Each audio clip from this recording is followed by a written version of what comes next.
My name is Rick Hale, and I never thought a family dinner could turn into a public humiliation. One moment I was raising a glass to 30 years of building Harrington and Company, and the next, my own son-in-law was calling security to escort me out. That night didn't just bruise my pride. It lit the fuse for a fight I never planned to lose. In the world of power, some battles don't begin in boardrooms, but under chandeliers and champagne flutes. The Astoria Grand Ballroom glowed with golden light, every crystal in the towering chandeliers scattering warm reflections across tuxedos, silk gowns, and calculated smiles. The air was heavy with the scent of expensive perfume and the quiet hum of conversations, spoken in a register that signaled both civility and subtle intimidation. The clink of champagne flutes punctuated the low murmur, like a metronome for the evening's unspoken negotiations. It had been 6 months since I was asked to retire from Harrington and Company. The word was delivered with that polished politeness corporate boards master, so smooth you almost miss the blade beneath it. 6 months, yet the ache of betrayal hadn't dulled. And tonight, at the company's 30th anniversary gala, I felt the familiar tension in my gut. My instincts told me this was not simply a celebration, it was staging. I stepped inside, scanning the room the way a chess player studies the board.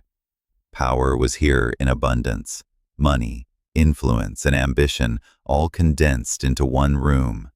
The Astoria's mirrored walls reflected not just the grandeur, but also the watchful eyes, tracking every entrance. I caught more than a few half-smiles, the kind that disguise judgment as cordiality.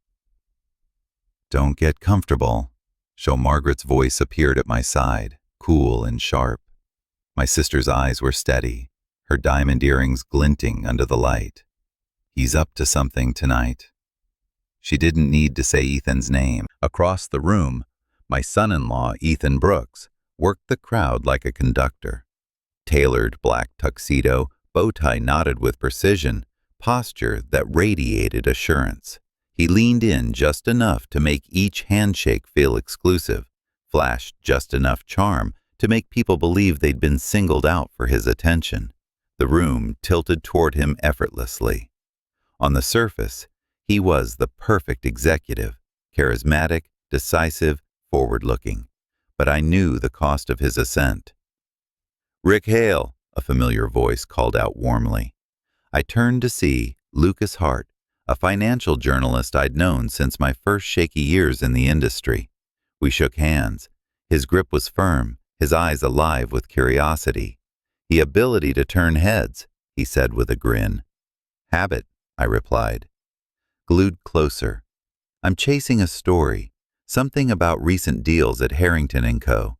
Doesn't smell like business as usual." His tone was casual, but the subtext was clear. Lucas didn't chase rumors without substance. Before I could reply, the sound of the band playing a smooth jazz number drifted between us. My gaze wandered past him. Across the room, Natalie stood beside Ethan. My daughter's dress shimmered under the lights, but her hands were clasped too tightly, knuckles white. She glanced at me for a fleeting second before looking away, a silent retreat I'd felt before. Since my forced retirement, our conversations had been polite but hollow. She had chosen to stand beside her husband's shadow, not mine. The master of ceremonies took the stage, tapping the microphone. The crowd's murmur softened. A few speeches followed, history retold. Donors thanked, the company's triumphs painted with a flattering brush. Then came the introduction. "Please welcome Harrington & Company's Chief Operating Officer, Mr. Ethan Brooks." Polite applause rose as Ethan stepped forward, commanding the stage like it was built for him. His smile was perfectly measured, warm enough for charm, cool enough for authority. 30 years, he began, voice smooth and confident. A legacy we all share, built on vision and courage. But as we honor our past, we must face our future with equal resolve. He spoke of innovation, restructuring, the hard decisions needed to secure the company's future. Every sentence was a calculated mix of respect for the past and subtle hints that the past was a weight to be shed. He mentioned no names, but each word was a quiet rebranding of the company's legacy, his version of it. And then his eyes found mine. The sweep of his gaze paused just long enough to register with anyone watching. A small curve of his lips, a smirk dressed as a smile, landed like a private message. I see you. I'm not finished. I held his gaze. In rooms like this, silence is its own weapon. Natalie stood beside him, her posture flawless, but her expression unreadable. If there was conflict inside her, it stayed hidden beneath the mask she had learned to wear. Ethan raised his champagne glass, still looking at me. To the future, He said. I lifted my own glass, matching his gesture. The room applauded. cameras flashed.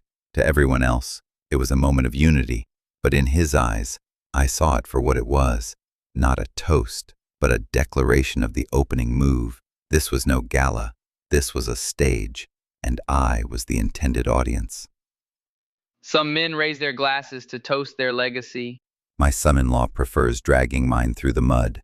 Margaret's warning still rang in my ears, sharper now in hindsight, and Lucas's hint about a backroom deal carried an urgency I hadn't felt earlier. Whatever Ethan had planned, it was about to unfold in full view of Manhattan's elite. The stage lights narrowed to a warm cone. Framing Ethan in a glow meant for icons. He stood at the podium, tuxedo immaculate, posture unshakable. Around the room, the silver chime of dinner bells signaled the next course. Wine was poured. Servers glided between tables like shadows.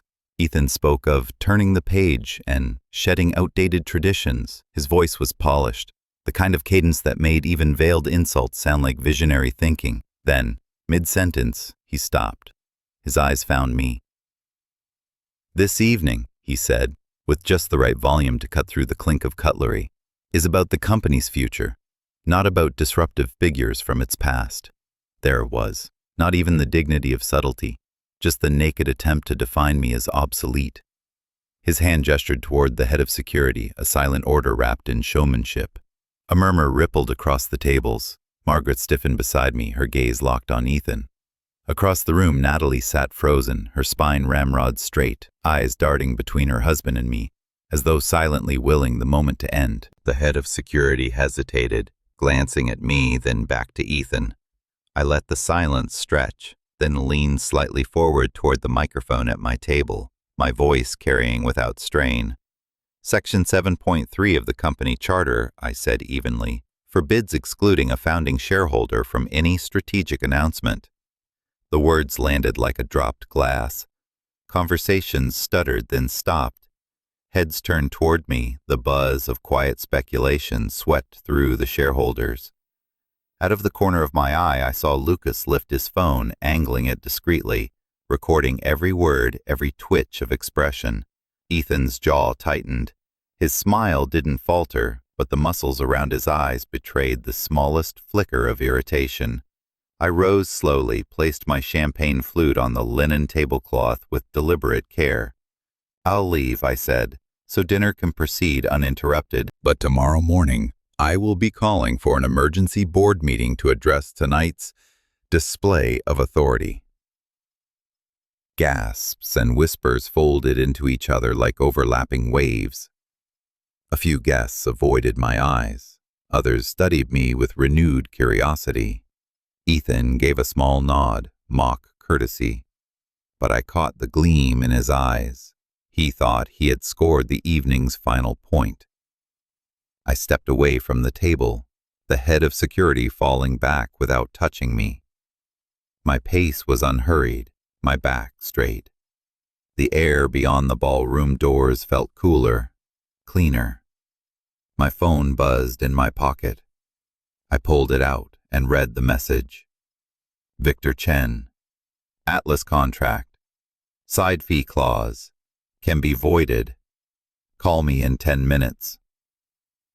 The Atlas contract. That was Ethan's crown jewel this quarter. the deal he had paraded to the press as proof of his visionary leadership. If there was a clause that could void it, it wasn't just leverage. It was the kind of weapon that could change the boardroom landscape overnight. I glanced back through the half-open doors. Inside, Ethan was leaning toward a table of investors, grinning as if nothing had happened. He didn't know that in trying to humiliate me, he had just handed me the opening move. And I never waste an opening. The loudest moves are made for show. The quiet ones win the war. Victor's text about the Atlas project and Lucas's video clip from the gala were no longer just scraps of information. They were leverage, two sharp edges I could use in different ways, timed to cut when it mattered most. By 10:30 p.m., I was sitting across from Victor in the far corner of a 24-hour cafe on Broome Street. The place smelled faintly of burnt espresso, and the light was dim enough that no one paid us much attention. He leaned forward, laptop open between us. "Brookline Advisors LLC," he said, tapping the screen, "is listed as a consulting partner on the Atlas contract. Problem is, their consulting fee is routed through an entity with no declared relationship to Harrington & Co. If Ethan authorized that without disclosure, it's a textbook breach of fiduciary duty." I nodded. "How fast can we freeze the trail?" Victor already had the draft ready. "Preservation notice goes to the company's general counsel tonight. Once they receive it, no one can legally destroy or alter related records. That buys us time." I signed the authorization, sliding it back to him without ceremony. Step 1. Lock the battlefield. At midnight, I was in a storage room 2 floors underground, a server hum filling the air. The IT archivist, Daniels, was an old colleague from the company's earliest days. I had helped him keep his job during a brutal downsizing in 2009. He hadn't forgotten. "This is what you wanted," he said, handing me a printout. Email headers from 6 months ago, Ethan's personal domain linked directly to Brookline Advisors. "Good," I said, scanning the lines. The data was clean, metadata untouched. Daniels had always been meticulous. By 12:45 a.m., I was back in my home office. Lucas had sent over a 30-second edit of the gala confrontation. No commentary, just the visuals and Ethan's exact words. He'd captioned it neutrally. "December 18th, Harrington & Company, 30th Anniversary Gala." The bait was ready. All it needed was timing. At 1:12 a.m., my phone lit up. Natalie. Her voice was low, uncertain. "Who's Atlas?" I let the silence hang for a heartbeat. "Ask him about Section 8.4, related party transactions." "You're saying—" "I'm saying," I interrupted gently, "ask him. He'll understand what it means." A pause. I could hear the faint murmur of another voice in the background. Ethan's. She wasn't alone. Perfect. Seeds planted where they'd take root in the most inconvenient soil. By 3 a.m., Victor had more. The paper trail from Brookline Advisors ran through a shell, Harbor Street Trust. The trust's beneficiary? Ethan Brooks outright. No proxies, no smokescreens, just his name, in legal ink. At 6:30 a.m., my phone buzzed again. "Victor, confirmed. Harbor Street Trust binds Ethan directly to Brookline. It's airtight." The last piece clicked into place. I stood at my window, watching Lower Manhattan wake up in shades of gray and gold. Somewhere across the city, Ethan would be suiting up for another day of calculated PR, still convinced last night's display had put me on the defensive. I thumbed out a text to Victor. "Emergency meeting at 4 p.m. Topic: Atlas and breach of fiduciary duty." Lucas pinged me 2 minutes later. "When do we drop the clip?" I replied, "When the board convenes." Because timing wasn't just part of the strategy, It was the strategy. Pressure isn't about volume. It's about sealing every exit until your opponent feels the walls closing in. By morning, the last threads of doubt in my strategy had burned away. Ethan's ownership link to Brookline Advisors was a loaded round. All I needed now was to make him stumble before the board meeting. Not a shove, just the right placement of a tripwire he couldn't see until his foot caught it. At 8:42 a.m., Lucas went first. A 15-second clip appeared on his newsfeed. Ethan at the gala, pausing mid-speech to gesture at the head of security. The moment was sharp, unmistakable. The caption beneath, COO removes founding shareholder from 30th anniversary gala. Why? No accusation, just a question large enough to let curiosity breed suspicion. By 9:15, the post had been scraped by 3 business blogs and 1 mid-tier financial commentator. Each ran their own speculative headline. None mentioned me by name, but the subtext was unavoidable. Ethan had turned a celebration into a spectacle, and people wanted to know why. Margaret played her part next. At 10:06, she met 2 undecided shareholders at a discreet cafe near Bryant Park. She didn't waste words, just a polite greeting, a few minutes of small talk, and then sliding a folder across the table. Inside, 1 photocopied page from the Atlas contract, related party transactions, highlighted in bright yellow, section 8.4, circled in ink. She didn't ask for comment. She didn't need it. Both men left without promising a vote, but each took the folder. By late morning, whispers had begun to spiral through the shareholder chat groups. Victor had been making quiet calls, not telling anyone how to vote, just pointing out that Brookline Advisors' role had never been disclosed in any prior board session. The suggestion was enough. At 12:07 p.m., I stepped through the glass doors of Harrington and Company and into the marble-floored lobby. The security desk hesitated, then waved me through. Half a dozen senior managers lingered near the elevators, their conversations pausing as I crossed to the reception counter. I laid the emergency board meeting notice flat on the marble, signed it with a steady hand, and handed it directly to the company's secretary. The timestamp was visible to everyone watching. I didn't say a word.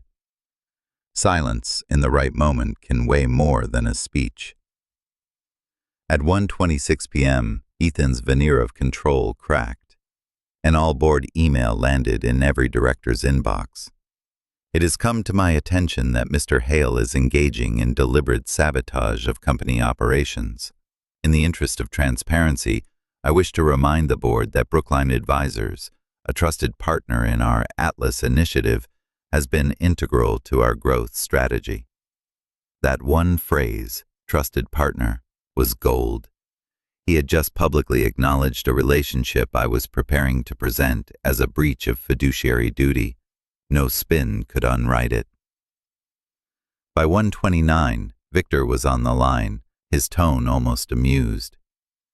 He just gift-wrapped Exhibit A for you. Perfect, I said. Archive it. Twice. In through the early afternoon, I kept my movements measured. No more public appearances. No calls to the press. The trap was already baited. Any extra push could look like aggression. The last thing I wanted was to appear as though I needed this win more than the truth did. At 3:47 p.m., I glanced at the clock. 13 minutes until the emergency session. Somewhere upstairs, Ethan would be pacing or rehearsing, maybe drafting one more speech to control the narrative. What he didn't know yet was that the worst mistake of his career was already written down, time-stamped, and legally preserved. At the boardroom table, the seat at the head means nothing if you've already lost the right to speak. The mahogany stretched the length of the room, polished to a mirror sheen. 12 leather chairs flanked it, each occupied by someone who had already heard whispers, seen posts, or fielded calls in the last 24 hours. The December light through the tall windows was thin and cold, sharpening every shadow. Ethan sat at the head, posture tight, jaw flexing. He didn't wait for pleasantries. "We are here because certain individuals," he shot a look down the table, "have chosen to undermine this company for personal gain. Harrington and Company cannot function under sabotage from within." I didn't respond. Not yet. Victor, seated 2 spots to my left, cleared his throat. "Before we proceed, I'd like the projector turned on." His tone was mild, but it carried a note that made even the company secretary look up. The screen blinked to life. Exhibit A filled it first. An email from Ethan to Brookline Advisors CFO, time-stamped 3 weeks earlier. The subject line read, "Atlas Side Fee Agreement." The body contained enough specifics, amounts, dates, transfer instructions, to pin the transaction exactly where we wanted it. A murmur went around the table. Ethan's face tightened, but he forced a smirk. "Negotiations are complex. That's not evidence of wrongdoing." Victor didn't argue. He just clicked to the next slide. Exhibit B, a corporate registry document linking Brookline Advisors directly to Harbor Street Trust. The beneficiary of the trust, Ethan Brooks. Now the smirk was gone. "This," Victor said, "is a textbook related party transaction. Under Section 8.4 of the Atlas contract, it required full disclosure to the board. No such disclosure was made. This is a breach of fiduciary duty, and it exposes the company to significant liability." Ethan leaned forward. "You think a contract clause will—" "Mr. Brooks," Margaret interrupted from 3 seats away, "you will have your chance to respond after the evidence is presented." Her voice was calm but absolute. Lucas was called next. He stepped into the room with a small USB drive and plugged it in. The gala footage played, Ethan's own voice ordering security to remove me from the anniversary dinner. The angle was clear, the audio sharp. "This recording," Lucas said, "is unaltered, captured by me on the night of the event." Silence pressed in. A few board members shifted in their chairs. Others looked down at the printed agenda, as if it might give them cover. Margaret folded her hands. "Given the severity of these findings, I move to suspend Mr. Brooks from his role as COO pending a full investigation." The secretary prepared the roll call. Each vote was read aloud, the tally shifting with every name. Yes, no, yes, yes, no. By the time the count reached 10, it stood at 6-4 in my favor. My pulse stayed steady, but I could feel the air in the room tightening. Yes, 7. 2 votes left. Ethan's supporters were running out of seats. No, 7-5. The decision locked. The secretary closed the folder. Motion passes. Effective immediately, Ethan Brooks is suspended from his role as Chief Operating Officer. Mr. Hale will serve as interim CEO pending investigation. For a moment, the only sound was the scrape of chairs and the shuffle of papers. People began filing out. Ethan didn't move. When the room was nearly empty, he leaned forward, his voice low. "You'll regret this." I met his stare evenly. "That was your last card, and you just played it. Victory isn't real until your opponent has no way back to the board." A week had passed since the vote that sent Ethan out of the boardroom. His threat still lingered in the back of my mind, not because I feared it, but because unfinished games tend to breed desperate comebacks. The day after Christmas, Manhattan moved at half speed, the streets slick from a thawing frost. From my new interim CEO office, the skyline cut sharp lines against the winter light. My desk was stripped down to essentials, no clutter, no trophies, just the space I needed to think several moves ahead. Quietly, already just after 9, a thick folder in hand. "It's filed," he said, simply setting it down. The SEC submission was clean, clinical, and lethal, detailing the Brookline Atlas arrangement, the undisclosed trust, the dates, the transfers. If the commission moved quickly, Ethan would be barred from any executive role for at least 5 years, long enough for the ground to shift under him and for his old allies to vanish. I nodded. Good. That piece stays on the board until the game ends. For 11, Natalie appeared at my door. She didn't have Ethan's sharpness or my patience, just the quiet tension that made her look older than she was. I should have said something that night, she began, eyes fixed on the edge of the desk. I let the silence stretch until she looked up. When they take your dignity, I told her, don't let them keep it. Her breath caught, and for the first time in years, the distance between us eased. She left without asking for anything, and I didn't offer. Some debts aren't meant to be repaid in words. By mid-afternoon, I was sitting in the corner booth of a narrow cafe downtown. Lucas slid into the seat opposite.